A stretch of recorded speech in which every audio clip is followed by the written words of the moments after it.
عندي مشكله جامده جدا ان انا ما اعرفش ادخل واي فاي المخفي على الجهاز عندي، فتعالى اقول لك في خطوتين على طول سريع معانا كده عشان ما تطولش عليك الفيديو. لايك وشير واعمل معانا اشتراك في القناه وفعل زر الجرس توصلك كل جديد.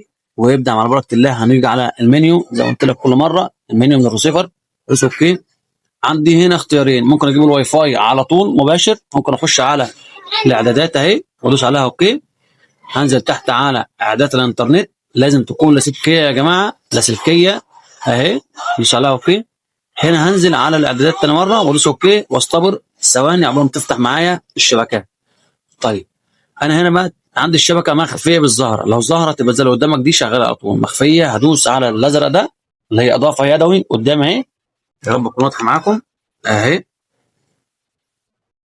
اضافه يدوي باللون ده. واجي هنا الاس اس ادوس عليها واكتب اسم الشبكه اللي هي اول واحده، اكتب اسم شبكتي اللي موجوده معايا واعمل تاكيد من الازرق. تاكيد اهو، عندك كل حاجه مكتوبه قدامك بالحرف. طيب هنا دي اهم حاجه نوع الشبكه، عشان خاطر دي برضو ليها دلائل كتيره جدا. اللاسلكي هنسيبها منها مالناش دعوه بيها، هنبدا عند اللي احنا شغالين عليها فوق اهي اول واحده وندوس عليها اوكي. التشفير يا جماعه بتاع الشبكه ده اهم حاجه عشان خاطر الشبكه تقرا معاك تمام. انا هنا ممكن الاقيها لا توجد حمايه او لا توجد او كده او دبليو اي بي 64 او ايا كان. لا، لو لقيتها لا توجد حمايه هدوس عليها اوكي واختار اول واحده من فوق على طول دبليو بي اي 2.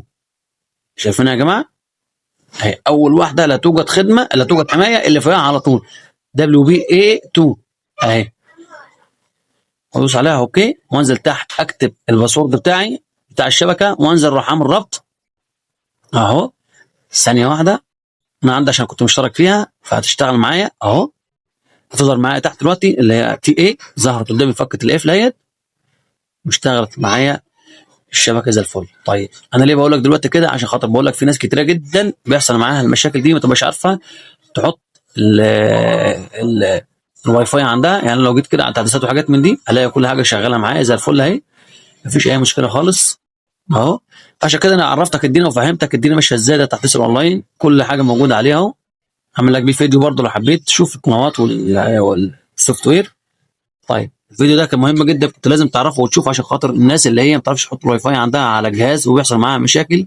ده الفيديو مهم جدا جدا عشان خاطر تركز معايا وتعرف الدنيا ماشيه ازاي. لو عجبك الفيديو ما تنساش الاشتراك في القناه وتفعل زر الجرس عشان يوصلك كل جديد. وصل لها.